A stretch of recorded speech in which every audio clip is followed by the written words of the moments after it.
ಕಾರ್ಯಕ್ರಮದ ಪ್ರಾಯೋಜಕರು ಕಲ್ಕುರಾ ಬಿಲ್ಡರ್ಸ್ ಹಾಗೂ ಡೆವಲಪರ್ಸ್ ಮತ್ತು ಶ್ರೀ ಸಂಜೀವಿನಿ ಎಂಟರ್ಪ್ರೈಸಸ್.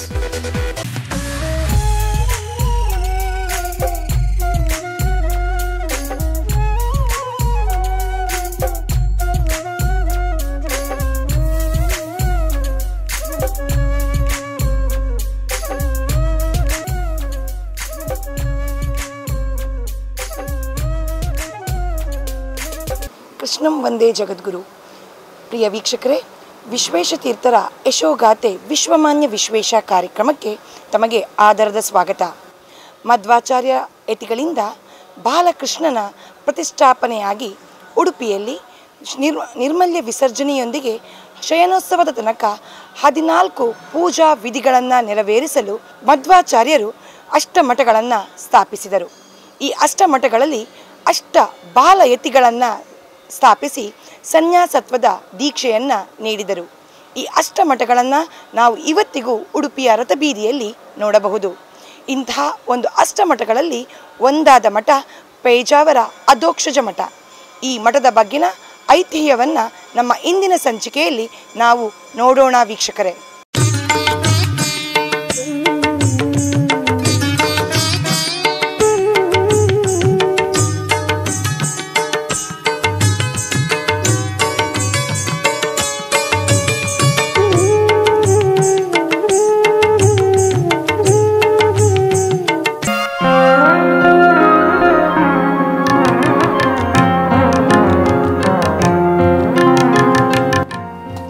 ಕೃಷ್ಣಾಯ ವಾಸುದೇವಾಯ ಹರಯೇ ಪರಮಾತ್ಮನೇ ಪ್ರಣತಕ್ಲೇಶನಾಶಾಯ ಗೋವಿಂದಾಯ ನಮೋ ನಮಃ. ಪೃಥ್ವೀಮಂಡಲ ಮಧ್ಯಸ್ಥಾಃ ಪೂರ್ಣಬೋಧ ಮತಾನುಗಾಃ ವೈಷ್ಣವಾಃ ವಿಷ್ಣುಹೃದಯಾಃ ತಾನ್ನಮಸ್ತೆ ಗುರುನ್ಮಮ. ನಾವು ಇಡೀ ಭಾರತಾದ್ಯಂತ ತಿರುಗಿದಾಗ ಉಡುಪಿಯ ಹೆಸರು ಕೆಲವು ಕಡೆ ಮಾತ್ರ ಕೇಳ್ತದೆ. ಉತ್ತರ ಪ್ರದೇಶಗಳಲ್ಲಿ, ಉತ್ತರ ಭಾರತ ಹಿಮಾಚಲ ಪ್ರದೇಶಕ್ಕೆ ಹೋದಾಗ ಗೊತ್ತಿಲ್ಲ. ಆದರೆ ಇಡೀ ಉಡುಪಿ ಹೇಳ್ತಕ್ಕಂತಹ ಒಂದು ಪುಟ್ಟ ಪ್ರದೇಶ, ಉಡುಪಿ ತಾಲೂಕು, ಉಡುಪಿ ಜಿಲ್ಲೆ, ಅದನ್ನು ಭಾರತಾದ್ಯಂತ ಹೆಸರುಗೊಳಿಸಿದ ಯತಿಗಳು ಅಂತ ಹೇಳಿದರೆ ಪರಮಪೂಜ್ಯ ಪೇಜಾವರ ಮಠಾಧೀಶರಾದ ಶ್ರೀ ವಿಶ್ವೇಶತೀರ್ಥ ಶ್ರೀಪಾದಂಗಳವರು ಹೇಳಿದರೆ ಅತಿಶಯೋಕ್ತಿ ಆಗಲಿಕ್ಕಿಲ್ಲ. ಯಾಕೆಂದರೆ ಅವರು ರಾಮಕುಂಜದ ಪುಟ್ಟ ವಾಮನನಾಗಿ ಜನಿಸಿ 8 ವರ್ಷದ ಸಂದರ್ಭದಲ್ಲಿ ಆಶ್ರಮ ಸ್ವೀಕಾರ ಮಾಡಿ ವಿಶ್ವಾದ್ಯಂತ ಬೆಳೆದು ಬಿಟ್ಟಿದ್ದಾರೆ. ಈ ಪೇಜಾವರ ಮಠದ ಒಂದು ಗುರು ಪರಂಪರೆಯೇ ಹಾಗೆ. ನಾವು ಇವತ್ತಿನ ದಿವಸ ದಕ್ಷಿಣ ಕನ್ನಡ ಅಥವಾ ಜಿಲ್ಲೆ ದಾಟಿ ಕೇರಳದತ್ತಲಾಗಿ ಹೋದಾಗ, ಮಂಗಳೂರು ಕೇರಳದತ್ತಲಾಗಿ ಹೋದಾಗ ಕಾಸರಗೋಡಿನ ಸಮೀಪದಲ್ಲಿ ಕಣ್ವತೀರ್ಥ ಮಠ, ಪೇಜಾವರ ಮಠಕ್ಕೆ ಸಂಬಂಧಪಟ್ಟದ್ದು ಕಣ್ವತೀರ್ಥ ಮಠ ಅಂತ ಒಂದು ಮಠ ಸಿಗ್ತಾ ಇದೆ. ಸಮುದ್ರ ತೀರದಲ್ಲಿರತಕ್ಕಂತಹ ಮಠ. ಅಲ್ಲಿ ವಿಜಯಧ್ವಜ ಯತಿಗಳ ಬೃಂದಾವನ, ಪೇಜಾವರ ಮಠದ ಒಬ್ಬ ಗುರು ಪರಂಪರೆ ಆಚಾರ್ಯ ಮಧ್ವರ ನಂತರ ಬಂದಿರತಕ್ಕಂತಹ ಅಧೋಕ್ಷಜ ತೀರ್ಥ ಮಠ ಅಂತ ಹೇಳ್ತಾರೆ. ಮೂಲ ಅಷ್ಟಮಠಾಧೀಶರಲ್ಲಿ ಮೊದಲನೆಯವರು ಆಚಾರ್ಯ ಮಧ್ವರಿಂದ ದೀಕ್ಷೆಯನ್ನು ಪಡೆದವರು ಅಧೋಕ್ಷಜ ತೀರ್ಥರು. ಅವರ ಪರಂಪರೆಯಲ್ಲಿ ತುಂಬ ಯತಿಗಳು ಬಂದಿದ್ದಾರೆ. ಬೆರಳೆಣಿಕೆಯ ಯತಿಗಳು ವಿಶೇಷವಾಗಿ ತಮ್ಮ ಪವಾಡಗಳಿಂದ, ಈಗ ವಿಶ್ವೇಶತೀರ್ಥರು ಹೇಗಿದ್ದಾರೋ ಅದೇ ರೀತಿ ತಮ್ಮ ಪವಾಡಗಳಿಂದ, ತಮ್ಮ ಸಚ್ಚಾರಿತ್ರ್ಯದಿಂದ, ತಮ್ಮ ವಿದ್ಯೆಯಿಂದ, ತಮ್ಮ ಒಂದು ಅನುಗ್ರಹದಿಂದ ದೇಶಾದ್ಯಂತ ಮಾದರಿಯಾಗಿದ್ದಾರೆ. ನಾವು ಕಣ್ವತೀರ್ಥ ಮಠವನ್ನು ನೀವು ನೋಡಬಹುದು. ಅಲ್ಲಿಗೂ ಕೂಡ ಪರ್ಯಾಯ ಸಂಚಾರಕ್ಕೆ ಹೋಗುವ ಗುರುಗಳೆಲ್ಲ ಹೋಗ್ತಾರೆ. ಎಲ್ಲರೂ ಕೂಡ ಅಲ್ಲಿ ಕೇರಳದ ಸಮೀಪ ಇದೆ. ಆ ಮಠದಲ್ಲಿ ವಿಜಯಧ್ವಜರು ಅಂತ ಹೇಳಿ ಭಾಗವತ, ಶ್ರೀಮದ್ ಭಾಗವತಕ್ಕೆ ಭಾಷ್ಯ ಬರೆದ ಅತಿ ಶ್ರೇಷ್ಠರಾದ ಯತಿಗಳ ವೃಂದಾವನ ಇದೆ. ಅವರು ಸಮುದ್ರ ತೀರ, ನೀವು ನೋಡ್ಬೋದು, ದೊಡ್ಡ ಅಶ್ವತ್ಥನ ವೃಕ್ಷ ಇದೆ. ಅದರ ಅಡಿಯಲ್ಲಿ ಈ ವಿಜಯಧ್ವಜರ ವೃಂದಾವನ ಇದೆ. ಭಾಗವತವನ್ನು ಅವರು ಪಾಠ ಮಾಡ್ತಾ ಇದ್ದರಂತೆ. ಮಾಡುವಾಗ ಅಲ್ಲಾಗಿ ಸಮುದ್ರದ ದೊಡ್ಡ ಮೊರೆತ, ಈ ಸಮುದ್ರ ತೆರೆಗಳು ಹಾಯ್ದು ಬರುವಂಥದ್ದು. ಇಲ್ಲಿ ಆ ಮೊರೆತ ಗಾಳಿ ಬರುವಾಗ ಅಶ್ವತ್ಥನ ಎಲೆಗಳೆಲ್ಲ ಪಟಪಟನೇ ನಡುಗುದು. ಇವರಿಗೆ ಪಾಠ ಮಾಡಲಿಕ್ಕೆ ಅವಾಗೇನು ಮೈಕ್ ಇಲ್ಲ ಅಥವಾ ಯಾವುದೇ ಒಂದು ವ್ಯವಸ್ಥೆ ಇಲ್ಲ. ಎಲ್ಲ ಶಿಷ್ಯರನ್ನು ಕೂಡಿಸಿದ್ದಾರೆ. ಅವರಿಗೆ ತುಂಬ ಕಷ್ಟ ಆಯ್ತಂತೆ. ಅಷ್ಟೊತ್ತಿಗೆ ತಮ್ಮ ಆಚಾರ್ಯ ಮಧ್ವರ ಹಾಗೆ ವಿಶೇಷವಾಗಿ ತಮ್ಮ ಕೈಯನ್ನು ಎತ್ತಿಬಿಟ್ರಂತೆ.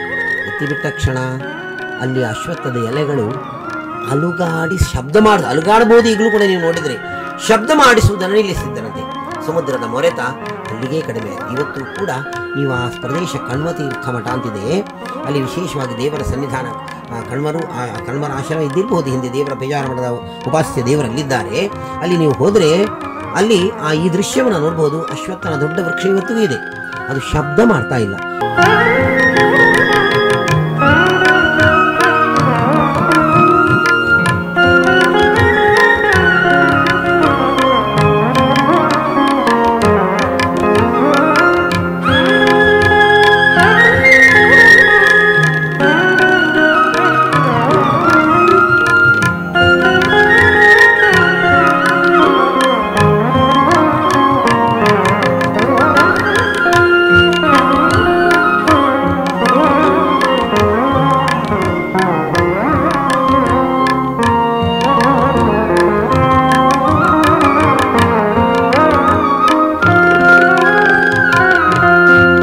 ಸಮುದ್ರ ಮೊರೆತ ನಾವು ಹೇಗೆ ರಾಮೇಶ್ವರಕ್ಕೆ ಹೋದಾಗ ರಾಮದೇವರು ಸೇತು ಬಂಧವನ್ನು ಮಾಡಿದ್ದಾರೆ. ನೋಡಿ ಆಶ್ಚರ್ಯ ನೋಡಿ, ರಾಮೇಶ್ವರ ನಮಗೆ 2 ಸಮುದ್ರಗಳು ಸೇರ್ತಾ ಇದ್ದಾವೆ. ಅಲ್ಲಿ ಒಂದು ಭೀಕರವಾದ ತೆರೆಗಳಿದೆ, ಧನುಷ್ಕೋಟಿ ಅಂತ. ರಾಮದೇವರು ಅಲ್ಲಿ ಬಾಣವನ್ನು ಬಿಡಲಿಕ್ಕೆ ಪ್ರವೃತ್ತನಾಗಿ ಸಮುದ್ರಕ್ಕೆ ಹೋದಾಗ ಅಲ್ಲಿ ಅಪಾರವಾದ ಶಬ್ದ ಸಮುದ್ರದ್ದು. ರಾಮೇಶ್ವರ ಕ್ಷೇತ್ರ ದೇವರ ಮುಂಭಾಗದಲ್ಲಿರುವಂತಹ ಸಮುದ್ರ ಕ್ಷೇತ್ರವಿಧಿ, ಸ್ನಾನ ಎಲ್ಲ ಮಾಡ್ತಾರೆ. ನೀವು ಕಿಲೋಮೀಟರ್ ಗಟ್ಟಲೆ ನಡ್ಕೊಂಡು ಹೋಗಿ, ಸಮುದ್ರ ಬರೀ ಸರೋವರದ ಹಾಗೆ, ಏನು ತೆರೆ ಇಲ್ಲ. ಯಾಕೆ? ಅಂದಿನ ಕಾಲದಲ್ಲಿ ರಾಮದೇವರು ಬಾಣವನ್ನು ಪ್ರಯೋಗ ಮಾಡಿದಾಗ ಸಮುದ್ರ ರಾಜ ವರುಣ ಕೂಲಾಗಿ ತಂಪಾಗಿ ಬಿಟ್ಟು, ಅಂದರೆ ನಿಶ್ಶಬ್ದನಾಗಿದ್ದಾನೆ. ಅದೇ ರೀತಿ ಇಲ್ಲಿಯೂ ಕೂಡ ವಿಜಯಧ್ವಜರು ಪಾಠ ಪ್ರವಚನ ಮಾಡುವಾಗ ತೊಂದರೆ ಆಗ್ತದೆ ಅಂತ ಹೇಳಿ ಕೈ ತೋರಿಸಿದರೆ ಸಮುದ್ರದ ಮೊರೆತವೂ ಕಡಿಮೆ ಆಯ್ತಂತೆ. ಇವತ್ತೂ ನಾವು ನೋಡಿದರೆ ಒಂದು ವಿಶೇಷವಾದ ಒಂದು ಸ್ಥಳ, ಅವಶ್ಯವಾಗಿ ನೋಡಬೇಕಾದ ಒಂದು ಪ್ರೇಕ್ಷಣೀಯವಾದ, ಕೇರಳದಲ್ಲಿ ಅಂದರೆ ಬಾರ್ಡರ್ನಲ್ಲಿ, ಕರ್ನಾಟಕ ಕೇರಳ ಕಾಸರಗೋಡು ಬಾರ್ಡರ್ ಇರ್ತಕ್ಕಂತಹ ಕಣ್ವತೀರ್ಥ, ಅಲ್ಲಿ ಆ ವಿಜಯಧ್ವಜರು ಅಕ್ಷಯ ತೃತೀಯ ಒಳ್ಳೆ ದಿವಸ, ಅಂತಹ ದಿವಸ ತಾವು ವೃಂದಾವನ ಪ್ರವೇಶ ಮಾಡಿದ್ದಾರೆ, ಅವರು ವೃಂದಾವನಸ್ಥರಾಗಿದ್ದಾರೆ. ಅವರು ವಿಶೇಷವಾಗಿ ಅವರ ಮಠದಲ್ಲಿ ಇನ್ನೊಂದು ವಿಶೇಷ ಇದೆ, ಪರ್ಯಾಯ ಕುತ್ಕೊಳ್ಳುವ ಯತಿಗಳಲ್ಲಿ ಹೋಗಬೇಕು. ಯಾಕೆ ಅಂತ ಹೇಳಿದರೆ ಅಲ್ಲಿ 8 ದ್ವಾರಗಳುಳ್ಳ ಅಥವಾ 4 ದ್ವಾರಗಳುಳ್ಳ 2 ಮಂಟಪ ಇದೆ. ಅಲ್ಲಿ ಈ ಪಾಠ ಪ್ರವಚನ ಮಾಡ್ತಾ ಇರುವ ಸಂದರ್ಭದಲ್ಲಿ 8 ಯತಿಗಳು ಒಂದೊಂದು ಬಾಗಿಲಲ್ಲಿ ಇಬ್ಬರಿಬ್ಬರು ಬಂದರಂತೆ. 4 ಬಾಗಿಲಿನಲ್ಲಿ ಅವರು ದ್ವಂದ್ವ ಮಠ, ಅಲ್ಲಿಂದ ದ್ವಂದ್ವ ಮಠ ಅಂತ ನಿರ್ಮಾಣ ಆಯಿತು. ಈಗ ಪುಯಜಾವರ ಮಠಕ್ಕೆ ದ್ವಂದ್ವ ಮಠ, ಪಲಿಮಾರು ಮಠ. ಕಾಣಿಯೂರು ಮಠಕ್ಕೆ ಅಲ್ಲ, ಇದು ಮಠ ದ್ವಂದ್ವ ಮಠ ಪೇಜಾವರ, ಪಲಿಮಾರಿಗೆ ಅದಮಾರು, ಪುತ್ತಿಗೆಗೆ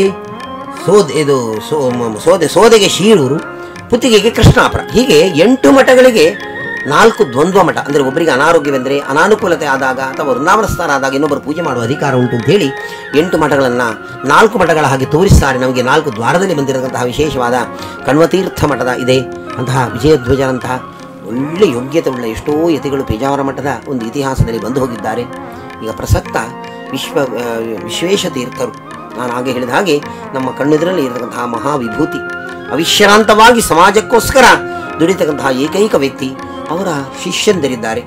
ಅವರು ನಮಗೆ ಗೊತ್ತಿದ್ದ ಹಾಗೆ ನಾವು ಅವರ ಹಾಗೆ ಪಾಠ ಪ್ರವಚನ, ಅವರದ್ದು ವಿಶೇಷ ಏನು ಹೇಳಿದರೆ, ತಾವೆಲ್ಲ ಕಡೆ ಕಾಲ್ನಡಿಗೆಯಲ್ಲಿ, ಉಡುಪಿಯಿಂದ ತಿರುಪತಿಗೆ, ಬದರಿಕಾಶ್ರಮಕ್ಕೆ, ಎಲ್ಲ ಹರಿದ್ವಾರಕ್ಕೆ ಪ್ರತಿ ಬಾರಿಯೂ ಕೂಡ ಕಾಲ್ನಡಿಗೆಯಲ್ಲಿ ಭಕ್ತರನ್ನು ಸೇರಿಕೊಂಡು ತೀರ್ಥ ಪ್ರಬಂಧದಲ್ಲಿ ವಾದಿರಾಜರು ಹಾಗೆ ವಿಶ್ವಪ್ರಸನ್ನ ತೀರ್ಥರು ಇವರ ಹೆಸರು, ಪ್ರಸನ್ನ ಚಿತ್ತರಾಗಿ ಸದಾ ನಗುಮುಖದವರು, ಹಾಗೆ ಪಾದಯಾತ್ರೆಯಿಂದ ಈ ದಿಗ್ವಿಜಯವನ್ನು ಮಾಡಿದ್ದಾರೆ. ಅದೇ ರೀತಿ ಮಾಡ್ತಾ ಇದ್ದಾರೆ. ಅದೊಂದು ಅವರದೊಂದು ವಿಶೇಷತೆ. ಆದರೆ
ನಾವು ನೋಡ್ಬೋದು, ಎಲ್ಲ ಕಟುಕರ ದಾಳಿಗೆ ಒಳಗಾದ ಅಥವಾ ಹಿಂಸೆಗೊಳಗಾದ ದನಗಳು, ಹೋರಿಗಳು ಎಲ್ಲ ಇದ್ದರೆ ಅದನ್ನು ನೀಲಾವರದ ಹತ್ತಿರ, ನೀಲಾವರದಲ್ಲಿ ದುರ್ಗಾ ಪರಮೇಶ್ವರಿ ದೇವಸ್ಥಾನ ಇದೆ, ಅಲ್ಲಿ ಸಮೀಪದಲ್ಲಿ ತುಂಬ ಎಕರೆ ಸ್ಥಳವನ್ನು ತಾವು ಕ್ರಯ ವಿಕ್ರಯ ತಗೊಂಡು ದನವನ್ನು ಸಾಕ್ತಾನೆ.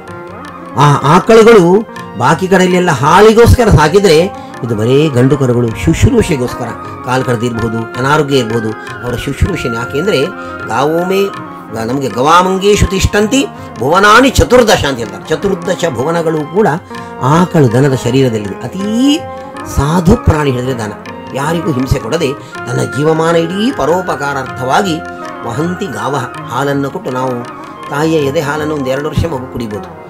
ಪೌಷ್ಟಿಕವಾದ ಆಹಾರ ಇವತ್ತು ಯಾವ ಧರ್ಮದಲ್ಲಿ ಅವರೇ ಇರ್ಬೋದು, ದನದ ಹಾಲನ್ನು ತಗೊಳ್ತೇವೆ. ಯಾಕೆ? ಹಾಲಿಗಷ್ಟು ವೈಶಿಷ್ಟ್ಯ.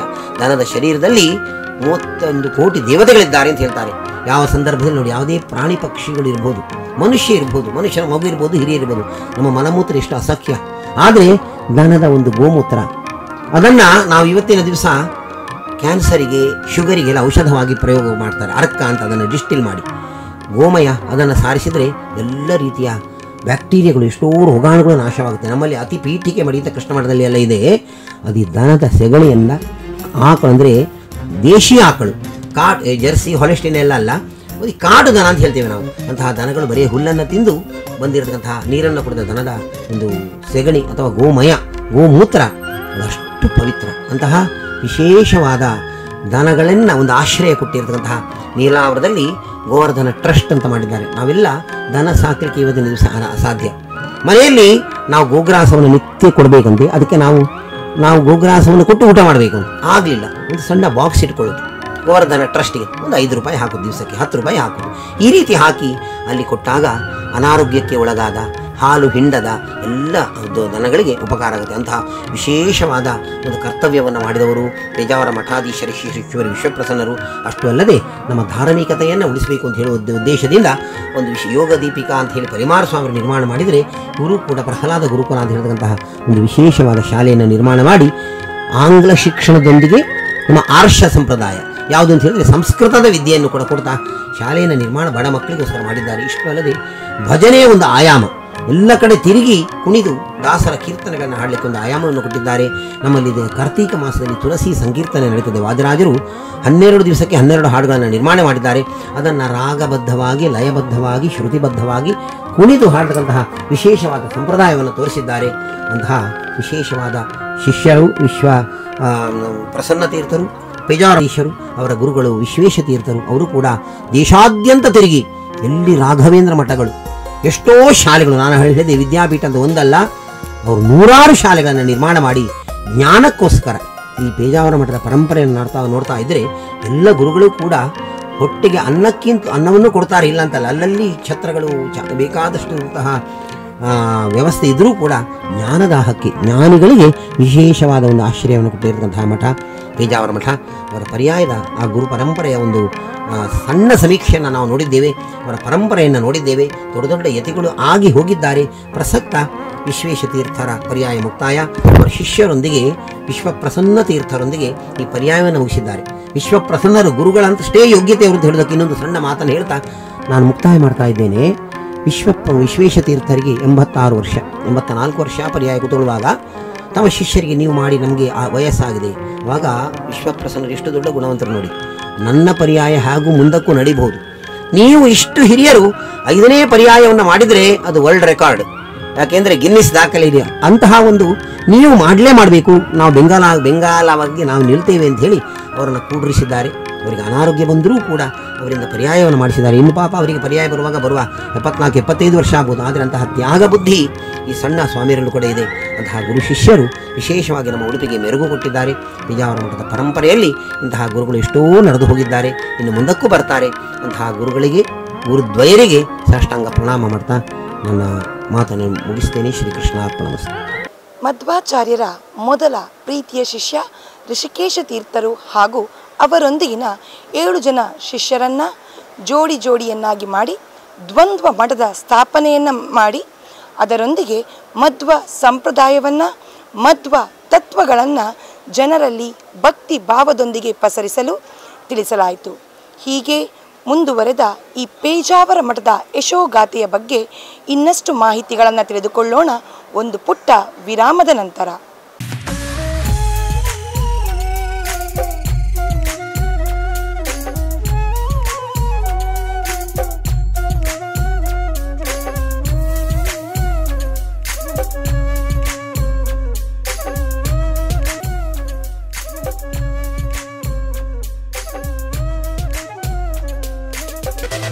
ಈ ಕಾರ್ಯಕ್ರಮದ ಪ್ರಾಯೋಜಕರು ಕಲ್ಕುರಾ ಬಿಲ್ಡರ್ಸ್ ಹಾಗೂ ಡೆವಲಪರ್ಸ್ ಮತ್ತು ಶ್ರೀ ಸಂಜೀವಿನಿ ಎಂಟರ್ಪ್ರೈಸಸ್.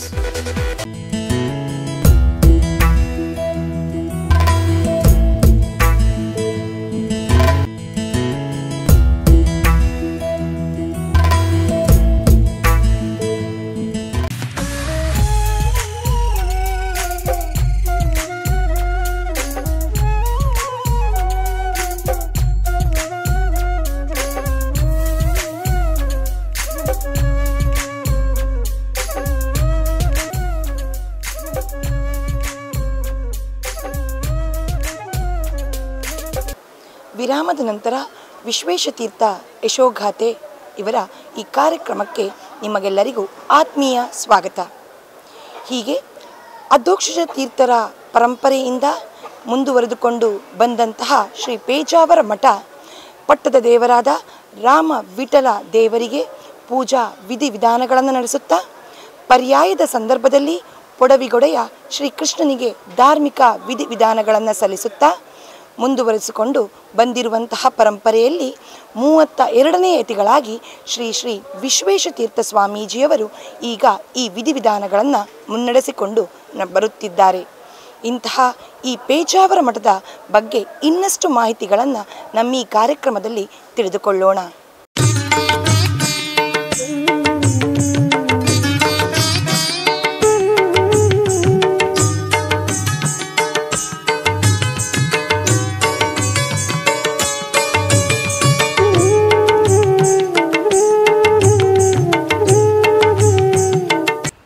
ಶ್ರೀಕೃಷ್ಣನ ಪೂಜೆಯ ಜವಾಬ್ದಾರಿಯನ್ನು ವಹಿಸಿಕೊಂಡಂಥ 8 ಮಠಗಳು ಅದರ ಪ್ರಾರಂಭ, ಕೃಷ್ಣನ ಪೂಜಾ ಪರ್ಯಾಯದ ದೀಕ್ಷೆಯ ಪ್ರಾರಂಭ ಆಗೋದು ಪಲಿಮಾರ ಮಠದಿಂದ, ಅದು ಹೃಷಿಕೇಶ ತೀರ್ಥ ಸಂಸ್ಥಾನದ ಮಠದಿಂದ ಅಂತ ಅಂದುಕೊಂಡ್ರೆ ಅದರ ಸಮಾಪ್ತಿ ಆಗೋದು ಪೇಜಾವರ ಮಠದಿಂದ.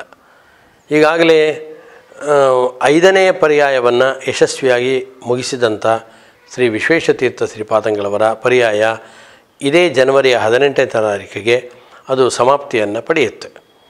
ಪೇಜಾವರ ಮಠ ಇದರ ಮೂಲ ಯತಿಗಳಾದಂಥವರು ಮಧ್ವಾಚಾರ್ಯರಿಂದ ಸನ್ಯಾಸ ದೀಕ್ಷೆಯನ್ನು ಪಡೆದಂಥವರು ಶ್ರೀ ಅಧೋಕ್ಷಜ ತೀರ್ಥ ಶ್ರೀಪಾದರು. ಅಧೋಕ್ಷಜ ತೀರ್ಥರು ಅವರ ಹೆಸರೇ ತಿಳಿಸುವಂತೆ ವಿಶೇಷವಾದ ಇಂದ್ರಿಯ ನಿಗ್ರಹವನ್ನು ಪಡೆದಂಥವರು, ಶಾಸ್ತ್ರಗಳಲ್ಲಿ ವಿಶೇಷವಾದ ಪಾಂಡಿತ್ಯವನ್ನು ಪಡೆದಂಥವರು, ಜೊತೆಗೆ ವಿಶೇಷವಾಗಿ ಮಧ್ವಾಚಾರ್ಯರಿಂದ ರಚಿತವಾದ ಶಾಸ್ತ್ರಗಳು, ಅದರ ಅಧ್ಯಯನ, ಅದರ ಪ್ರವಚನ ಇದೆಲ್ಲವನ್ನು ನಡೆಸಿದಂಥವರು. ಎಲ್ಲ ಮಧ್ವಾಚಾರ್ಯರು ಆಯ್ಕೆ ಮಾಡಿದ, ತಾವು ಸನ್ಯಾಸ ನೀಡಿದ ಆರಂಭದ 8 ಜನ ಯತಿಗಳೂ ಕೂಡ ಸರ್ವೇ ದುರ್ವಾದ ಖಂಡನ ಮಂಡನಾಹ ಅಂತ ತಿಳಿಸ್ಕೊಂಡು ಬರ್ತಾರೆ. ಮಹಾಜ್ಞಾನಿಗಳಾದಂಥವರು, ವಿಶೇಷವಾದ ತಪಸ್ಸಿನ ಸಿದ್ಧಿಯನ್ನು ಪಡೆದಂಥವರು, ಹೀಗೆಲ್ಲ ತಿಳಿಸ್ಕೊಂಡು ಬರ್ತಾರೆ. ಆದ್ದರಿಂದ ಅಧೋಕ್ಷಜ ತೀರ್ಥರ ಪರಂಪರೆಯಲ್ಲಿ ಬಂದಂಥವರು ವಿಶ್ವೇಶತೀರ್ಥ ಶ್ರೀಪಾದಂಗಳವರು. ಅವರು 32ನೆಯ ಯತಿಗಳಾದಂಥವರು ವಿಶ್ವೇಶತೀರ್ಥ ಶ್ರೀಪಾದಂಗಳವರು. ಅಧೋಕ್ಷಜ ತೀರ್ಥ ಪರಂಪರೆಯಲ್ಲಿ ಬಂದ ಯತಿಗಳ ಉಲ್ಲೇಖದಲ್ಲಿ ಪ್ರಧಾನವಾಗಿ ನಮಗೆ ಕಂಡುಬರುವಂಥವರು ವಿಜಯಧ್ವಜ ತೀರ್ಥ ಶ್ರೀಪಾದಂಗಳವರು. ಆ ವಿಜಯಧ್ವಜ ತೀರ್ಥರು ವಿಶೇಷವಾಗಿ ಶ್ರೀಮದ್ ಭಾಗವತ ಎಂಬತಕ್ಕಂಥ ಗ್ರಂಥಕ್ಕೆ ಅವರು ವ್ಯಾಖ್ಯಾನವನ್ನು ಬರೆದಿದ್ದಾರೆ. ಪುರಾಣಗಳಲ್ಲಿ 18 ಪುರಾಣಗಳಿದೆ. ಆ 18 ಪುರಾಣಗಳಲ್ಲೂ ಕೂಡ ಪುರಾಣಗಳ ರಾಜ ಅಂತ ಕರೆಸ್ಕೊಂಡಿದ್ದು ಶ್ರೀಮದ್ ಭಾಗವತ. ಪುರಾಣಗಳಿಗೆ ಯಾವುದೇ ಮತಾಚಾರ್ಯರುಗಳು ಕೂಡ ವ್ಯಾಖ್ಯಾನವನ್ನು ಬರೆಯೋಲ್ಲ. ಆದರೂ ಅದರಲ್ಲಿ ಶ್ರೇಷ್ಠವಾದ ಭಾಗವತ ಪುರಾಣಕ್ಕೆ ವ್ಯಾಖ್ಯಾನಗಳನ್ನು ಈಗಲೂ ಕೂಡ ಸಂಸ್ಕೃತದಲ್ಲಿ ರಚನೆ ಮಾಡೋದು ನಮಗೆ ಸಿಗುತ್ತೆ. ಹಾಗಾಗಿ ಭಾಗವತಕ್ಕೆ ಅನೇಕ ವ್ಯಾಖ್ಯಾನಗಳು ಬಂದಿದೆ. ಮಾಧ್ವ ಪರಂಪರೆಯ ಪ್ರಕಾರ ಮತ್ತು ಮಧ್ವಾಚಾರ್ಯರಿಗೆ ಸಮ್ಮತವಾದಂತೆ ಭಕ್ತಿ ಪಂಥವನ್ನು ಪ್ರಸಾರ ಮಾಡುವ ದೃಷ್ಟಿಯಿಂದ ಪೇಜಾವರ ಮಠದ ಪರಂಪರೆಯಲ್ಲಿ ಬಂದಂಥ ಬಹುಶಃ 6ನೇ ಯತಿ ಇರಬೇಕು, ಅವರು ವಿಜಯಧ್ವಜ ತೀರ್ಥ ಶ್ರೀಪಾದರು. ಅವರು ಸಂಸ್ಕೃತದಲ್ಲಿ ಒಂದು ದೊಡ್ಡ ವ್ಯಾಖ್ಯಾನವನ್ನು ರಚನೆ ಮಾಡಿದರು. ಭಾಗವತದಲ್ಲಿ 18,000 ಶ್ಲೋಕಗಳಿದೆ, 12 ಸ್ಕಂದಗಳಿದೆ. ಆ 12 ಸ್ಕಂದಗಳಲ್ಲಿ 18,000 ಶ್ಲೋಕಗಳಲ್ಲಿ ವಿಸ್ತಾರವಾಗಿ ಹರಡಿಕೊಂಡ ಭಾಗವತಕ್ಕೆ ಸಮಗ್ರವಾಗಿ ಪ್ರತಿಯೊಂದು ಶ್ಲೋಕಗಳನ್ನು ಅವಲಂಬಿಸಿದಂತೆ ಪದರತ್ನಾವಳಿ ಎಂಬತಕ್ಕಂಥ ವ್ಯಾಖ್ಯಾನವನ್ನು ರಚನೆ ಮಾಡಿಕೊಟ್ಟಂಥವರು ವಿಜಯಧ್ವಜ ತೀರ್ಥರು. ಮಹಾ ವೈರಾಗ್ಯ ಪಟುಗಳು, ವಿಶೇಷವಾಗಿ ತಪಸ್ಸಿನ ಸಿದ್ಧಿಯನ್ನು ಪಡೆದಂಥವರು. ಅವರ ವೃಂದಾವನ ಇವತ್ತು ಕಣ್ವತೀರ್ಥ ಅಂತ ಕಾಸರಗೋಡಿನಿಂದ ಸಮೀಪದಲ್ಲಿ ತಲಪಾಡಿ ಅಂತ ಬರುತ್ತೆ. ಅಲ್ಲಿ ಒಂದು ಕಣ್ವತೀರ್ಥ ಅಂತ ಪ್ರದೇಶ ಇದೆ, ಸಮುದ್ರದ ದಡದಲ್ಲಿರತಕ್ಕಂಥ. ಅಲ್ಲಿ ಅವರ ವೃಂದಾವನ ಇವತ್ತು ದೊರಕತ್ತೆ ನಮಗೆ. ಅಲ್ಲಿ ಕುಳಿತು ನಿರಂತರವಾಗಿ ಮಧ್ವಾಚಾರ್ಯರ ಗ್ರಂಥಗಳನ್ನು ಪಾಠ ಹೇಳಿದ್ರು ಅಂತ ಅಲ್ಲಿ ಪ್ರತೀತಿ ಇದೆ. ಹಾಗೆ ಪಾಠವನ್ನು ಹೇಳುವಂಥ ಸಂದರ್ಭದಲ್ಲೇ ಅಲ್ಲಿಯ ಇದ್ದಂಥ ಅರಳಿ ಒಂದು ಅಶ್ವತ್ಥ ವೃಕ್ಷ ಇದೆ, ಅರಳಿ ಮರ ಅಂತಾರೆ, ಅಶ್ವತ್ಥ ವೃಕ್ಷ. ಅದು ಶಬ್ದ ಮಾಡ್ತಾ ಇದ್ದಾಗ ಇವರು ಕೈ ಎತ್ತಿದಾಗ ಅದು ಶಬ್ದವನ್ನು ಮಾಡೋದು ನಿಲ್ಲಿಸ್ತು ಅಂತ ತಿಳಿಸ್ತಾರೆ.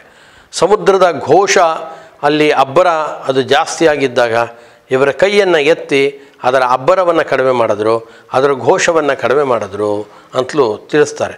ಆದ್ದರಿಂದ ಇವತ್ತು ವಿಜಯಧ್ವಜರ ಚಿತ್ರವನ್ನು ತೋರಿಸುವಂಥ ಸಂದರ್ಭದಲ್ಲಿ ಬಲಗೈಯನ್ನು ಮೇಲೆತ್ತಿದಂಥ ಒಂದು ಚಿತ್ರ ನಮ್ಮ ಕಣ್ಣು ಮುಂದೆ ಇವತ್ತು ಬರುತ್ತೆ.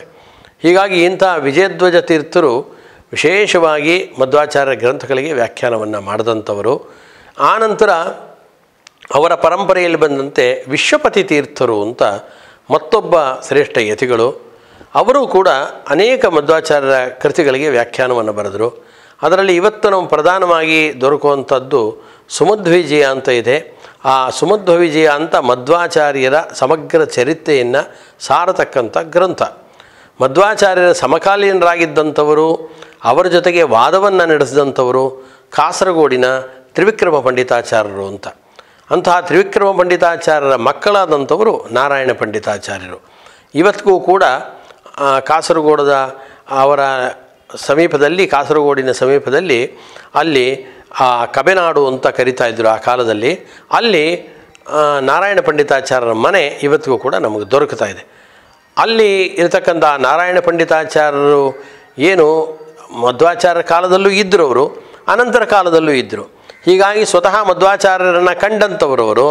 ಅದಲ್ಲದೆ ತಮ್ಮ ತಂದೆಯಿಂದ ಅನೇಕ ವಿಚಾರಗಳನ್ನು ತಿಳಿದುಕೊಂಡರು. ಆಗಿದ್ದ ಎಲ್ಲ ಶಿಷ್ಯರುಗಳಿಂದ ಪ್ರಮುಖವಾಗಿ ಶ್ರೀ ಮಧ್ವಾಚಾರ್ಯರ ಅನೇಕ ಪವಾಡಗಳು, ಅವರ ಚರಿತ್ರೆ ಎಲ್ಲವನ್ನು ಕೂಡ ಕೂಲಂಕಷವಾಗಿ ತಿಳಿದುಕೊಂಡಂಥವರು. ಅದೇ ಕಾಲದಲ್ಲಿ ಸುಮಧ್ವಿಜಯ ಎಂಬತಕ್ಕಂಥ ಒಂದು ಕಾವ್ಯವನ್ನು ಅವರು ರಚನೆ ಮಾಡಿದ್ರು. 16 ಸರ್ಗಗಳಿಂದ ಕೂಡಿರತಕ್ಕಂಥ ಈ ಕಾವ್ಯದಲ್ಲಿ ಸಮಗ್ರವಾಗಿ ಮಧ್ವಾಚಾರ್ಯರ ಚರಿತ್ರೆ ಅಧಿಕೃತವಾಗಿ ದಾಖಲಾಗಿದೆ. ಅಂಥ ಸುಮಧ್ವಿಜಯ ಗ್ರಂಥಕ್ಕೆ ವ್ಯಾಖ್ಯಾನವನ್ನು ಬರೆದಂಥವರು ಪೇಜಾವರ ಮಠದ ಯತಿ ಪರಂಪರೆಯಲ್ಲಿ ಬಂದಂಥ ವಿಶ್ವಪತಿ ತೀರ್ಥರು. ಹೀಗಾಗಿ ವಿಶ್ವಪತಿ ತೀರ್ಥರ ವ್ಯಾಖ್ಯಾನ ಬಹಳ ಸುಂದರವಾದ, ತುಂಬ ಸರಳವಾದಂಥ ವ್ಯಾಖ್ಯಾನ. ಹೀಗೆ ಅದೇ ಪರಂಪರೆಯಲ್ಲಿ ಬಂದಂಥವರು ಅನೇಕ ಜನ ಯತಿಗಳು. ಆದರೆ ಅವರು ಮಾಡಿರ್ತಕ್ಕಂಥ ಕೃತಿಗಳಾಗಲಿ ಇವತ್ತು ಅದು ನಮಗೆ ದೊರಕ್ತಾ ಇಲ್ಲ. 23-24ನೇ ಯತಿಗಳ ತನಕ ನಮಗೆ ಹೆಚ್ಚಿನ ಮಾಹಿತಿ ಸಿಗುತ್ತೆ. ಆನಂತರ ಅನೇಕ ಯತಿಗಳ ಬಗ್ಗೆ ಸರಿಯಾದ ಮಾಹಿತಿ ಅನ್ನೋದು ನಮಗೆ ದೊರಕುತ್ತಾ ಇಲ್ಲ. ಆದ್ದರಿಂದ ಪ್ರಾಚೀನರಾಗಿರ್ತಕ್ಕಂಥ ಆಯಾ ಯತಿಗಳು ಎಷ್ಟೋ ಗ್ರಂಥಗಳನ್ನು ಬರೆದಿರ್ಬೋದು, ಆದರೆ ಅವುಗಳು ಕಾಲ ಗರ್ಭದಲ್ಲಿ ಅಡಗಿ ಹೋಗಿದೆ. ಯಾರು ಏನು ಬರೆದಿದ್ರು ಅನ್ನೋದು ಉಲ್ಲೇಖ ನಮಗೆ ದೊರಕುತ್ತಾ ಇಲ್ಲ, ನಿಜ. ಅನಂತರ ಅದೇ ಪರಂಪರೆಯಲ್ಲಿ ಬಂದಂಥವರು ವಿಶ್ವಮಾನ್ಯ ತೀರ್ಥ ಶ್ರೀಪಾದರು. ಆ ವಿಶ್ವಮಾನ್ಯ ತೀರ್ಥ ಶ್ರೀಪಾದರು 31ನೇ ಯತಿಗಳು. ಅವರು ರಾಮಕುಂಜ ಅಂತ ಇವತ್ತು ಏನಿದೆ ಅಲ್ಲೇ ಇದ್ದಂಥ ಆ ಊರಿನ ಯತಿಗಳೇ ಅವರು. ಈಗ ಪರ್ಯಾಯವನ್ನು ನಿರ್ವಾಹ ಮಾಡ್ತಕ್ಕಂಥ ವಿಶ್ವೇಶತೀರ್ಥ ಶ್ರೀಪಾದಂಗಳವರು ರಾಮಕುಂಜದವರೇ. ಅವರ ಹಿಂದಿನ ಯತಿಗಳಾದಂಥವರು ವಿಶ್ವಮಾನ್ಯ ತೀರ್ಥ ಶ್ರೀಪಾದಂಗಳವರು. ಅವರೂ ಕೂಡ ಅಲ್ಲೇ ಇದ್ದಂಥ ಒಂದು ನಗರಿ ಅಂತ ಕರೀತಾರೆ. ಆ ನಗರಿ ಅನ್ನೋ ಒಂದು ಕುಟುಂಬಕ್ಕೆ, ನಗರಿ ಅನ್ನೋ ಕುಟುಂಬಕ್ಕೆ ಸೇರಿದಂಥ ಯತಿಗಳೇ ವಿಶ್ವಮಾನ್ಯ ತೀರ್ಥ ಶ್ರೀಪಾದಂಗಳವರು. ಅವರು ಬಾಲಕನಾಗಿರತಕ್ಕಂಥ ಈ ಪುಟ್ಟ ವೆಂಕಟರಮಣ ಏನಿದ್ದ ಅವನನ್ನು ಕಂಡು ಅವನಿಗೆ ಆಶ್ರಮವನ್ನು ನೀಡಿದರು. ಮುಂದೆ 32ನೇ ಯತಿಯಾಗಿ ಪೇಜಾವರ ಪರಂಪರೆಯಲ್ಲಿ ವಿಶ್ವೇಶತೀರ್ಥರು ನಮ್ಮ ಎದುರುಗಡೆ ಬಂದು ನಿಂತ್ಕೊಳ್ತಾರೆ. ಇವರ ಹಿಂದಿನವರು, ಇವರ ಪರಮಗುರುಗಳಾದಂಥವರು ಕೂಡ ವಿಶೇಷವಾಗಿ ಕೃಷ್ಣ ಮಠದ ಉದ್ಧಾರವನ್ನು ಮಾಡಿದಂಥವರು, ಅನೇಕ ಸುಧಾಮಂಗಲಗಳನ್ನು ನಡೆಸಿದಂಥವರಿದ್ದಾರೆ. ಅನೇಕ ಜನ ಯತಿಗಳು ಈ ಪರಂಪರೆಯಲ್ಲಿ ಬಂದಂಥವರು. ಜೊತೆಗೆ ವಿಶೇಷವಾಗಿ ತೀರ್ಥ ಯಾತ್ರೆಗಳನ್ನು ಮಾಡಿದಂಥವರು, ಕಾಲ್ನಡಿಗೆಯಿಂದ ಸಮಗ್ರ ಭಾರತ ದೇಶವನ್ನು ಸುತ್ತಾಡಿಕೊಂಡು ಬಂದಂಥವರು. ಹೀಗೆ ಅನೇಕ ವಿಧವಾದ ಅವರ ಚರಿತ್ರೆ ಏನಿದೆ ಅದನ್ನು ಯಾರೂ ಕೂಡ ಹಿಂದಿನವರು ವಿಶೇಷವಾಗಿ ದಾಖಲೆ ಮಾಡದೇ ಇರೋದರಿಂದ ಯಾವ್ಯಾವ ಯತಿಗಳು ಎಷ್ಟೆಷ್ಟು ಸಾಧನೆಗಳನ್ನು ಮಾಡಿದ್ದಾರೆ ಅನ್ನೋದರ ಪೂರ್ಣ ಮಾಹಿತಿ ಇವತ್ತು ನಮಗೆ ದೊರಕ್ತಾ ಇಲ್ಲ. ಆ ಮಠದ ಯತಿ ಪರಂಪರೆಯಲ್ಲಿ ಈಗ 5ನೇ ಬಾರಿಗೆ ಪೀಠವನ್ನು ಆರೋಹಣ ಮಾಡಿ ಆನಂತರ ಯಶಸ್ವಿಯಾಗಿ ತಮ್ಮ 2 ವರ್ಷದ ಪರ್ಯಾಯವನ್ನು ನಡೆಸಿದಂಥವರು ಶ್ರೀ ವಿಶ್ವೇಶತೀರ್ಥ ಶ್ರೀಪಾದಂಗಳವರು. ಅವರ ಬಗ್ಗೆಯೂ ಕೂಡ ವಿಶೇಷವಾದ ಮಾಹಿತಿಗಳನ್ನು ಮುಂದೆ ಪಡ್ಕೊಳ್ಳೋಣ. ನಿಜವಾಗಲೂ ಕೂಡ 4 ಯಶಸ್ವಿಯಾದ ಪರ್ಯಾಯಗಳನ್ನು ನಡೆಸಿದಂಥವರು. ವಿಶೇಷ ಅಂದರೆ ಕೇವಲ 8 ವರ್ಷದ ಬಾಲಕನಾಗಿದ್ದಂಥ ವಿಶ್ವೇಶತೀರ್ಥರು ಸನ್ಯಾಸಾಶ್ರಮವನ್ನು ಸ್ವೀಕಾರ ಮಾಡಿದರು. ಈಗ ಅವರಿಗೆ ವರ್ಷ 88 ವರ್ಷ ಸರಿಯಾಗಿ. ಹೀಗೆ 8 ವರ್ಷದ ಬಾಲಕ ಯತಿಯಾಗಿ ಈಗ 88 ವರ್ಷದ ವೃದ್ಧ ಯತಿಯಾಗಿ ತಮ್ಮ 5ನೇ ಪರ್ಯಾಯವನ್ನು ಅವರು ಪೂರ್ಣಗೊಳಿಸ್ತಾ ಇದ್ದಾರೆ. ಇದು ನಮಗೆ ಪೇಜಾವರ ಮಠದ ಪರಂಪರೆಯ ಬಗ್ಗೆ ದೊರಕತಕ್ಕಂಥ ಅನೇಕ ವಿಚಾರಗಳು, ಅನೇಕ ಇನ್ನೂ ಒಳ್ಳೆಯ ವಿಚಾರಗಳು ಅನೇಕ ಅದರ ಗರ್ಭದಲ್ಲಿ ಅಡಗಿ ಹೋಗಿರ್ಬೋದು ಅಂತ ಭಾವಿಸ್ಕೊಳ್ಬೋದು.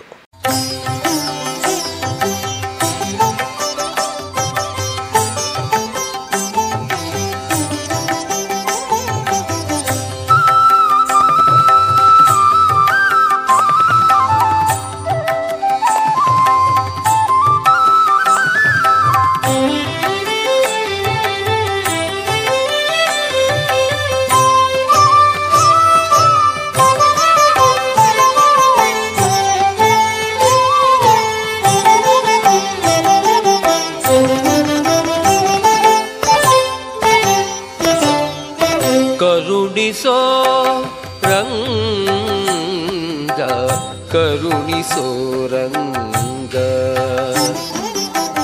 ಕರುಣಿಸೋ ರಂಗ ಕರುಣಿಸೋ ರಂಗ ಇರುಳು ಹಗಲು ನಿನ್ನ ಸ್ಮರಣೆ ಇರುಳು ಹಗಲು ನಿನ್ನ ಸ್ಮರಣೆ ಒದಗುವಂತೆ ಕರುಣಿಸೋ ಕರುಣಿಸೋ ರಂಗ ಕರುಣಿಸೋ ರಂಗ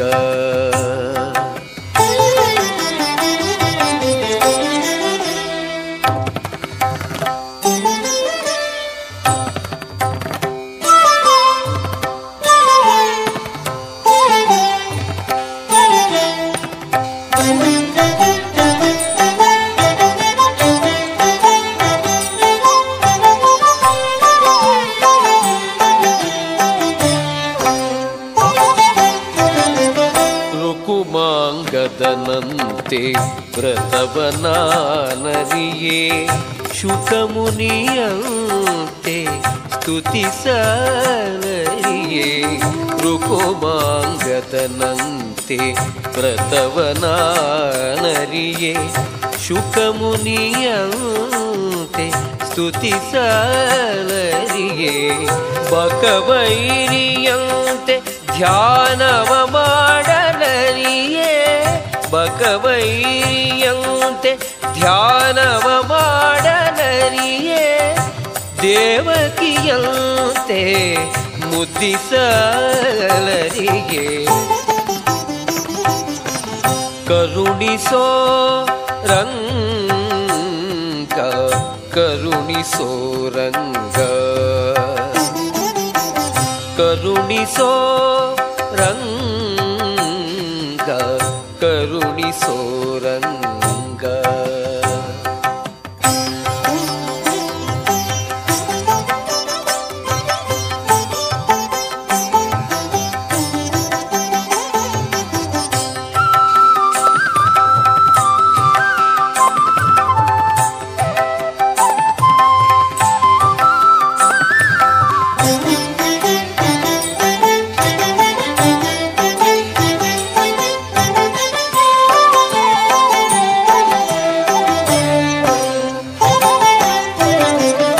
ಗರುಡನಂತೆ ಹೊತ್ತು ತಿರುಗಲರಿಯೇ ಕರೆಯಲರಿಯೇ ಕರಿರಾಜನಂತೆ ಗರುಡನಂತೆ ಹೊತ್ತು ತಿರುಗಲರಿಯೇ ಕರೆಯಲರಿಯೇ ಕರಿರಾಜನಂತೆ ವರಕಪಿಯಂತೆ ಸೇವೆಯ ಮಾಡಲರಿಯೇ ವರಕಪಿಯಂತೆ ಸೇವೆಯ ಮಾಡಲರಿಯೇ ಸಿರಿಯಂತೆ ನೆರೆದು ಮೋಗಿಸಲರಿಯೇ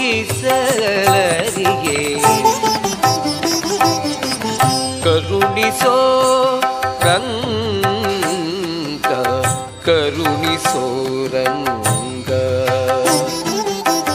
ಕರುಣಿಸೋ ರಂಗ ಕರುಣಿಸೋ ರಂಗ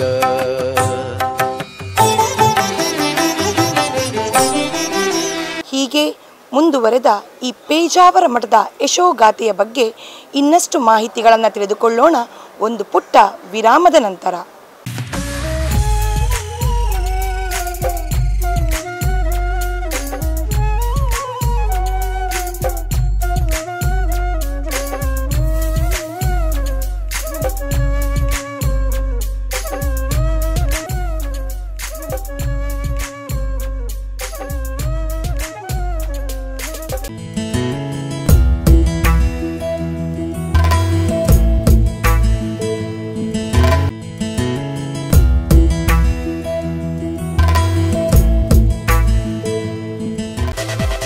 ಕಾರ್ಯಕ್ರಮದ ಪ್ರಾಯೋಜಕರು ಕಲ್ಕುರಾ ಬಿಲ್ಡರ್ಸ್ ಹಾಗೂ ಡೆವಲಪರ್ಸ್ ಮತ್ತು ಶ್ರೀ ಸಂಜೀವಿನಿ ಎಂಟರ್ಪ್ರೈಸಸ್.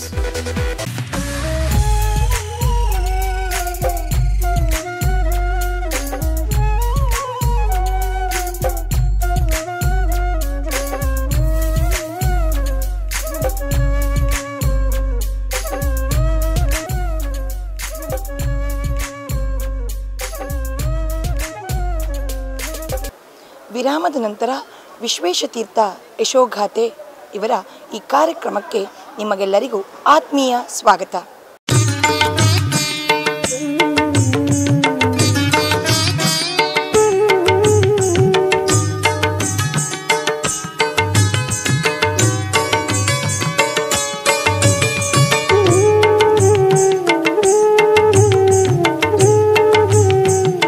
ಪರಮಪೂಜ್ಯ ವಿಶ್ವೇಶತೀರ್ಥ ಸ್ವಾಮೀಜಿಯವರ ಒಂದು ವ್ಯಕ್ತಿತ್ವ ಮತ್ತು ಅವರ ಸಾಧನೆ. ಒಂದು ಕುಲೀನ ಮನೆತನದಲ್ಲಿ ರಾಮಕುಂಜೇಶ್ವರದ ಊರಿನಲ್ಲಿ ಹುಟ್ಟಿ ಬ್ರಾಹ್ಮಣ ಮನೆತನ, ಬಾಲ್ಯದಲ್ಲಿ ಸಂಸ್ಕೃತ ವಿದ್ಯಾಭ್ಯಾಸ, ಯಾವುದೋ ಒಂದು ಭಗವಂತನ ಇಚ್ಛೆಯಿಂದ 8ನೇ ವಯಸ್ಸಿನಲ್ಲಿ ಸನ್ಯಾಸ ಸ್ವೀಕಾರ. ನಮ್ಮ ಮಧ್ವ ಪೀಠದಲ್ಲಿ ಸಾಮಾನ್ಯವಾಗಿ ಬಾಲಸನ್ಯಾಸ ಇರುವಂಥದ್ದು ಸಾಮಾನ್ಯ. ಬಾಲಸನ್ಯಾಸ ಅಂದರೆ ನಿಜವಾದ ಅರ್ಥದಲ್ಲಿ ಒಂದು ಬಾಲಕ 8ನೇ ಕ್ಲಾಸಿನಲ್ಲಿ 8ನೇ ವರ್ಷದಲ್ಲಿ ಒಬ್ಬ ವ್ಯಕ್ತಿ ಒಟ್ಟುವಿಗೆ ಉಪನಯನ ಮಾಡುವಂಥದ್ದು ಕ್ರಮ. ಅದಕ್ಕೆ ನಾವು ಉಪನಯನ ಅಂತ ಕರಿತೇವೆ. 2ನೆಯ ಜನ್ಮ ಮತ್ತು 2ನೆಯ ದೃಷ್ಟಿ ಬರುವಂಥದ್ದು. ಉಪನಯನ 8ನೇ ವರ್ಷದಲ್ಲಿ ಉಪನಯನ ಆದ ಕೂಡಲೇ ಅವರು ತನ್ನ ಜನಿವಾನವನ್ನು ತೆಗೆದಿಡುವಂಥ ಒಂದು ಪ್ರಮೇಯ ಬಂತು. ಸಾಧುಗಳಿಗೆ, ಸನ್ಯಾಸಿಗಳಿಗೆ ಜನಿವಾರ ಇಲ್ಲ, ಅವರ ದಂಡದಲ್ಲಿಯೇ ಜನಿವಾರ ಇರತಕ್ಕಂಥದ್ದು. ಹಂಪೆಯಲ್ಲಿ ಅವರ ಗುರುಗಳ ನಂತರ ಇವರಿಗೆ ಸನ್ಯಾಸ ದೀಕ್ಷೆ ಕೊಡಲಾಯಿತು. ಆ ಎಳೆಯ ಪ್ರಾಯದಲ್ಲಿ ಒಂದು ಮುಗ್ಧ ಮನಸ್ಸು, ಸನ್ಯಾಸದ ಬಗ್ಗೆ ಕಲ್ಪನೆ ಇಲ್ಲ, ಗೌರವ ಇದೆ, ಕಲ್ಪನೆ ಇಲ್ಲ. ಈ ಪ್ರಾಯದಲ್ಲಿ ಸನ್ಯಾಸ ದೀಕ್ಷೆಯನ್ನು ಪೇಜಾವರ ಶ್ರೀಗಳವರಿಗೆ ವಿಶ್ವೇಶತೀರ್ಥ ಎನ್ನುವ ಹೆಸರಿನಲ್ಲಿ ಅಭಿನಾಮದಲ್ಲಿ ಕೊಟ್ಟರು. ಅನಂತರ ಅವರ ಜೀವನದಲ್ಲಿ ಮಹತ್ವವಾದಂಥ ಪರಿವರ್ತನೆ ಕಂಡದ್ದೇನು ಅಂತಂದರೆ, ಅವರಿಗೆ ಒಬ್ಬ ಯೋಗ್ಯ ಗುರುವಿನ ಒಂದು ಅನುಗ್ರಹ. ವಿದ್ಯಾಮಾನ್ಯ ತೀರ್ಥರು ಆಗ ಭಂಡಾರಿಕೇರಿ ಮಠದ ತೀರ್ಥರಾಗಿದ್ದರು. ಭಂಡಾರಿಕೇರಿ ಮಠ ಅಷ್ಟಮಠಗಳಲ್ಲಿ ಒಂದಾಗಿಲ್ಲ, ಅದೊಂದು ಮಧ್ವ ಮಠ ಅಷ್ಟೇ. ಆದರೆ ಬಾರ್ಕೂರಿನ ಹತ್ತಿರ ಮಧ್ವಾಚಾರ್ಯ ಸಂಪ್ರದಾಯಕ್ಕೆ ಸೇರಿದಂಥ ಒಂದು ಮಠದ ಪೀಠಾಧಿಪತಿಗಳು ಅವರು ವಿದ್ಯಾಮಾನ್ಯ ತೀರ್ಥರು. ಅವರು ಮಧ್ವ ತತ್ವ ಮತ್ತು ಸಿದ್ಧಾಂತ ಬಗ್ಗೆ, ಭಗವದ್ಗೀತೆ, ಅದೇ ರೀತಿ ವೇದಾಂತ, ಹಾಗೆ ರಾಮಾಯಣ ಮಹಾಭಾರತ, ಹೀಗೆ ಭಾಗವತ, ವೇದ ಅಧ್ಯಯನ, ಅದಕ್ಕಿಂತಲೂ ಇದು ನ್ಯಾಯಸುಧ, ಇದರ ಬಗ್ಗೆ ವಿಶೇಷವಾದಂಥ ಪರಿಣತಿ ಹೊಂದಿದಂಥ ಒಬ್ಬ ಗುರುಗಳಲ್ಲಿ ಇವರಿಗೆ ವಿದ್ಯಾಭ್ಯಾಸಕ್ಕೋಸ್ಕರ ಬಾರಕೂರಿನ ಬಳಿಯಲ್ಲಿರ್ತಕ್ಕಂಥ ಭಂಡಾರಿಕೇರಿ ಮಠದಲ್ಲಿ ಅವರನ್ನು ಸೇರಿಸಿದರು. ಒಬ್ಬ ಜ್ಞಾನಿಗಳ ಅಡಿಯಲ್ಲಿ ಈ ಬಾಲವಟು, ಆಗ ವಿದ್ಯಾಮಾನ್ಯ ತೀರ್ಥರದ್ದು ಪ್ರಾಯ ಎಳೆಯದು, ಯೋಗ್ಯ ಗುರುವಿಗೆ ಒಬ್ಬ ಯೋಗ್ಯ ತೀಕ್ಷ್ಣಮತಿಯಾದಂಥ ಯೋಗ್ಯ ಶಿಷ್ಯ ಸಿಕ್ಕಿದ. ಅಂದಿನಿಂದ ಅವರ ಜೀವನದಲ್ಲಿ ಹೊಸ ಯುಗ ಪ್ರಾರಂಭವಾಯಿತು. ವಿದ್ಯಾಮಾನ್ಯರಿಂದ ಎಲ್ಲ ವಿದ್ಯೆಯನ್ನು ಕಲಿತು ಅವರು ಚಿಕ್ಕ ಪ್ರಾಯದಲ್ಲಿಯೇ ಪರ್ಯಾಯ ಪೀಠದ ಜವಾಬ್ದಾರಿಯನ್ನು ವಹಿಸಬೇಕಾದಂಥ ಅವಶ್ಯಕತೆ ಬಂತು.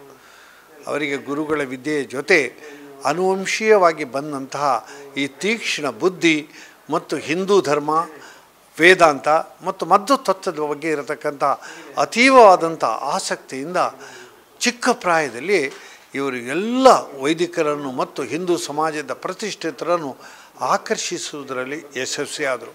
ವಾಮನ ಮೂರ್ತಿ, ಆ ವಾಮನ ಮೂರ್ತಿಯ ಈ ವಿಶೇಷ ಸಾಧನೆ ಅಂತಂದರೆ ಬೆಂಗಳೂರಿನಲ್ಲಿ ವಿದ್ಯಾಪೀಠದ ಸ್ಥಾಪನೆ ಮಾಡಿ ಮಧ್ವ ತತ್ವವನ್ನು ಮತ್ತು ಮಧ್ವರ ಚಿಂತನೆಯನ್ನು ಹೇಳಿಕೊಡುವಂಥ ಒಂದು ವ್ಯವಸ್ಥೆ. 12 ವರ್ಷದ ಶಿಕ್ಷಣವನ್ನು, ವಸತಿ, ಊಟ, ಅನಂತರ ವಸ್ತ್ರವನ್ನು ಕೊಟ್ಟು ಧರ್ಮಾರ್ಥವಾಗಿ ಈ ವೈದಿಕ ಶಿಕ್ಷಣವನ್ನು ವಿದ್ಯಾಪೀಠದಲ್ಲಿ ಮಧ್ವ ವಟುಗಳಿಗೆ, ಬ್ರಾಹ್ಮಣ ವಟುಗಳಿಗೆ ಕೊಡಲಿಕ್ಕೆ ಶುರು ಮಾಡಿದರು. ಆ ಕಾರಣದಿಂದಾಗಿ, ಅವರ ಸಾಧನೆಯಿಂದಾಗಿ ಇವತ್ತು ಇಡೀ ಮಧ್ವ ಸಮಾಜದಲ್ಲಿ ವಿದ್ವಾಂಸರ ಕೊರತೆ ಇಲ್ಲ, ಪುರೋಹಿತರ ಕೊರತೆ ಇಲ್ಲ, ತತ್ವಜ್ಞಾನಿಗಳ ಕೊರತೆ ಇಲ್ಲ ಅಂತಾಯಿತು. ಹಾಗೆ ಬೇರೆ ಬೇರೆ ಸಂತರು ಕೂಡ ಸನ್ಯಾಸಿಗಳು ಕೂಡ ಗುರುಕುಲವನ್ನು ಆರಂಭ ಮಾಡಿದರು. ಆದರೆ ಆರಂಭದ ದಿನಗಳಲ್ಲಿ ಬಹಳಷ್ಟು ಶ್ರಮ ವಹಿಸಿ ಆ ಗುರುಕುಲವನ್ನು ನಡೆಸಿದರು. ಈಗ ಅದು ನಮ್ಮ ದೇಶದ ಅತ್ಯಂತ ಪ್ರತಿಷ್ಠಿತ ಗುರುಕುಲವಾಗಿ ಗುರುತಿಸಿಕೊಂಡಿದೆ. ಒಂದು. ಎರಡನೇದು, ಅಲ್ಲಿ 12 ವರ್ಷ ವಿದ್ಯಾಭ್ಯಾಸ ಪಡೆದ ನಂತರ 2 ವರ್ಷ ಮಧ್ವಾಚಾರ್ಯದ ಸಿದ್ಧಾಂತದ ಬಗ್ಗೆ ಇರತಕ್ಕಂಥ ನ್ಯಾಯಸುಧಾ ಪಾಠವನ್ನು ಆ ಮಕ್ಕಳಿಗೆ ಅವರು ತನ್ನ ಸಂಚಾರದ ಜೊತೆ ಹೇಳಿಕೊಳ್ತಾ ಬಂದರು. ನಾನು ಕಂಡಂತೆ ವಿಶ್ವೇಶತೀರ್ಥರ ಒಂದು ದೊಡ್ಡ ಸಾಧನೆ ಅಂತಂದರೆ ಅವರು ಹರಿಜನ ಕೇರಿಗೆ ಹೋಗಿ ಹರಿಜನ ಉದ್ಧಾರವನ್ನು ಮಾಡಿದಂಥದ್ದು. ಸರ್ವೇ ಸಾಮಾನ್ಯವಾಗಿ ಈ ಮಧ್ವ ಯತಿಗಳು ಈ ಥರದ ಕ್ರಿಯೆಯನ್ನು ಇಷ್ಟವರೆಗೆ ಮಾಡಿದ್ದಿಲ್ಲ. ಹಿಂದೂಗಳಿಂದ ಯಾವ ಕಾರಣಕ್ಕಾಗಿ ನಮ್ಮ ಹಿಂದುಳಿದ ಜನಾಂಗ ಮತಾಂತರ ಕ್ರಿಶ್ಚ ಮತಕ್ಕೆ ಇಸ್ಲಾಂ ಮತಕ್ಕೆ ಪರಿವರ್ತನೆ ಆಗ್ತಾರೆ ಎನ್ನುವುದನ್ನು ತಿಳಿದುಕೊಂಡು ಅವರ ಕೇರಿಗಳಿಗೆ ಹೋಗಿ ಅವರಿಗೆ ಮಂತ್ರ ದೀಕ್ಷೆಯನ್ನು ಕೊಟ್ಟು, ನೀವು ನಮ್ಮವರೇ, ನೀವು ಹಿಂದೂಗಳೇ, ನಮ್ಮ ಜೊತೆ ನೀವು ಇರಬೇಕು ಅಂತ ವಿಶ್ವಾಸವನ್ನು ಹುಟ್ಟಿಸುವ ಕೆಲಸವನ್ನು ಪರಮ ಪೂಜ್ಯ ಪೇಜಾವರ ಶ್ರೀಗಳು ಮಾಡುವುದರ ಜೊತೆ ವಿಶ್ವ ಹಿಂದೂ ಪರಿಷತ್ತಿನ ಆರಂಭದಿಂದ ಅದನ್ನು ಸ್ಥಾಪನೆಯ ದಿನದಿಂದ ಇವತ್ತಿನವರೆಗೂ ಕೂಡ ಮಾರ್ಗದರ್ಶಕರಾಗಿ ವಿಶ್ವ ಹಿಂದೂ ಪರಿಷತ್ತಿನ ಎಲ್ಲ ತತ್ವ ಸಿದ್ಧಾಂತ ಮತ್ತು ಕೆಲಸದ ಬೆನ್ನೆಲುಬಾಗಿ ನಿಂತಿದ್ದಾರೆ. ನಿಮಗೆ ಗೊತ್ತಿರ್ಬೋದು, 1968 ಇಸ್ವಿಯಲ್ಲಿ ಇಲ್ಲಿ ಮೊದಲನೆಯ ಧರ್ಮ ಸಂಸದ ಆಯಿತು. 85ರಲ್ಲಿ ಇನ್ನೊಂದಾಯಿತು ಅವರ ಪರ್ಯಾಯ ಕಾಲದಲ್ಲಿ. ಈ ವರ್ಷ ನಡೆದಂತಹ ಧರ್ಮ ಸಂಸದ್ ಅದು ನವೆಂಬರ್ ತಿಂಗಳಲ್ಲಿ 24, 25, 26 ದಿವಸದ ನಡೆದಂಥ ಧರ್ಮ ಸಂಸದ್ ಅತ್ಯಂತ ಅಪೂರ್ವವಾದಂತಹದ್ದು ಒಂದು ಕಾರ್ಯಕ್ರಮ. ನಭೂತೋ ಎನ್ನುವ ರೀತಿಯಲ್ಲಿ ನಡಿಬೇಕು ಅಂತಿದ್ದರೆ ಪೇಜಾವರ ಶ್ರೀಗಳವರದ್ದು ದೂರದರ್ಶಿತ್ವ, ವಿಶ್ವ ಹಿಂದೂ ಪರಿಷತ್ತಿನ ಕಾರ್ಯದ ಬಗ್ಗೆ ಅವರಿಗಿರ್ತಕ್ಕಂಥ ಆಸಕ್ತಿ ಮತ್ತು ಕಾರ್ಯಕರ್ತರ ಮೇಲೆ ಇರತಕ್ಕಂಥ ಅವರ ಪ್ರೀತಿ ಕಾರಣ. ಈ ದೃಷ್ಟಿಯಿಂದ ಹಿಂದೂ ಧರ್ಮದ ಒಂದು ಉಳಿವಿಗೆ, ಹಿಂದೂ ಧರ್ಮದಲ್ಲಿ ಇರತಕ್ಕಂಥ ಕೆಲವು ದೌರ್ಬಲ್ಯಗಳನ್ನು ಸರಿಪಡಿಸಿ ಹಿಂದೂ ಧರ್ಮದಲ್ಲಿ ಸಾಮರಸ್ಯದ ಒಂದು ನೆಲೆಗೆ ಪೇಜಾವರ ಶ್ರೀಗಳವರ ಕೊಡುಗೆ ಅತ್ಯಂತ ಅದ್ಭುತವಾದಂಥದ್ದು, ಅಪೂರ್ವವಾದದ್ದು ಅಂತ ಹೇಳಲಿಕ್ಕೆ ನಿಸ್ಸಂಕೋಚವಾಗಿ ನಾನು ಸಂತೋಷ ಪಡ್ತೇನೆ.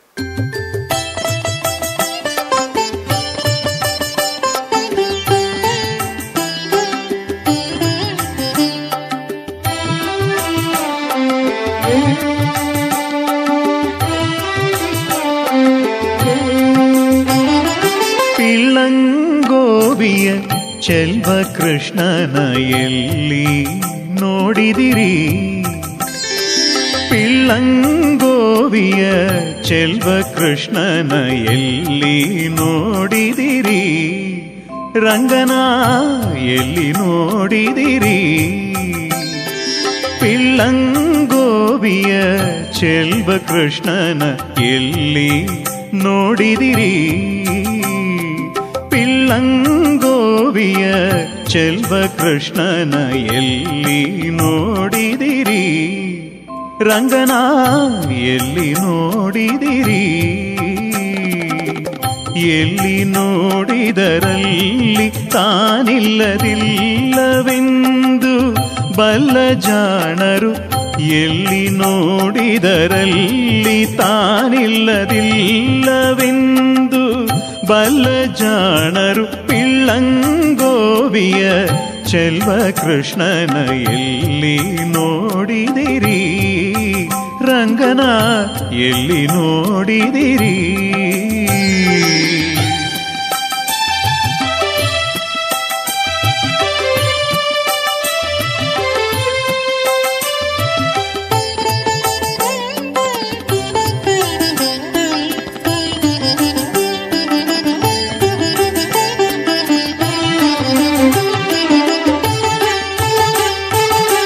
ನಂದಗೋಪನ ಮಂದಿರಂಗಳ ಸಂದುಗೊಂದಿನಲಿ,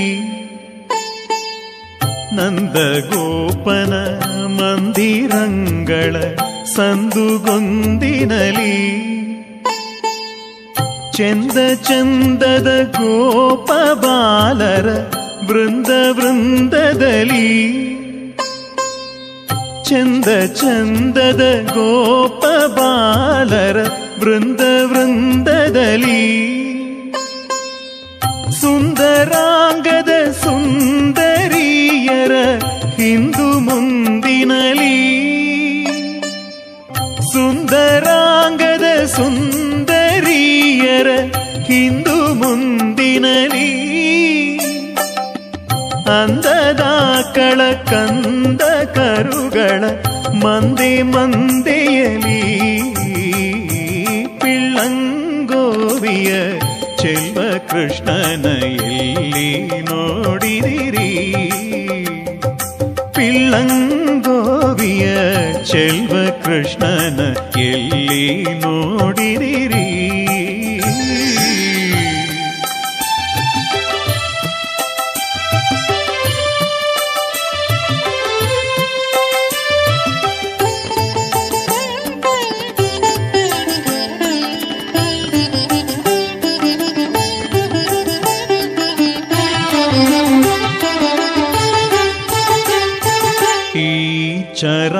ಚರಾಚರದೊಳಗೆ ಜನಗಳ ಆಚೆ ಈಚೆಯಲಿ ಈ ಚರಾಚರದೊಳಗೆ ಜನಗಳ ಆಚೆ ಈಚೆಯಲಿ ಖೇಚರೇಂದ್ರನ ಸುತನ ರಥದ ಚೌಕಪೀಠದಲ್ಲಿ ಖೇಚರೇಂದ್ರನ ಸುತನ ರಥದ ಚೌಕಪೀಠದಲ್ಲಿ ನಾಚದೆ ಮಾಧವ ಎಂಬ ಭಕುತರ ವಾಚಕಂಗಳಲ್ಲಿ ನಾಚದೆ ಮಾಧವ ಎಂಬ ಭಕುತರ ವಾಚಕಂಗಳಲ್ಲಿ ಬೀಚುಕೊಂಡದ ಪುರಂದರ ವಿಠಲನ ಲೋಚನಾಗ್ರದಲ್ಲಿ ಪಿಳ್ಳಂಗೋವಿಯ ಚೆಲ್ವ ಕೃಷ್ಣನ ಎಲ್ಲಿ ನೋಡಿದಿರಿ ಪಿಳ್ಳಂಗೋವಿಯ ಚೆಲ್ವ ಕೃಷ್ಣನ ಎಲ್ಲಿ ನೋಡಿದಿರಿ ಎಲ್ಲಿ ನೋಡಿದರಲ್ಲಿ ತಾನಿಲ್ಲದಿಲ್ಲವೆಂದು ಬಲ್ಲ ಜಾಣರು ಎಲ್ಲಿ ನೋಡಿದರಲ್ಲಿ ತಾನಿಲ್ಲದಿಲ್ಲವೆಂದು ಬಲ್ಲ ಜಾಣರು ಪಿಳ್ಳಂಗೋವಿಯ ಚೆಲ್ವ ಕೃಷ್ಣನ ಎಲ್ಲಿ ನೋಡಿದಿರಿ ರಂಗನ ಎಲ್ಲಿ ನೋಡಿದಿರಿ ಎಲ್ಲಿ ನೋಡಿದಿರಿ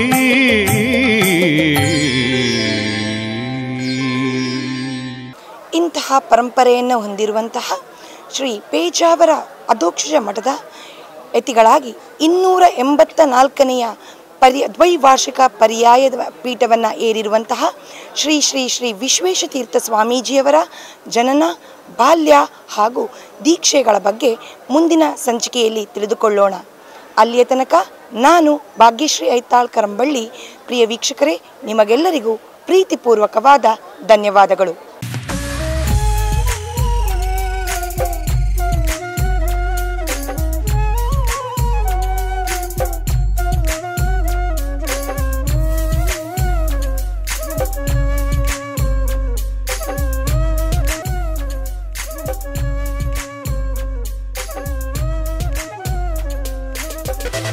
ಈ ಕಾರ್ಯಕ್ರಮದ ಪ್ರಾಯೋಜಕರು ಕಲ್ಕುರಾ ಬಿಲ್ಡರ್ಸ್ ಹಾಗೂ ಡೆವಲಪರ್ಸ್ ಮತ್ತು ಶ್ರೀ ಸಂಜೀವಿನಿ ಎಂಟರ್ಪ್ರೈಸಸ್.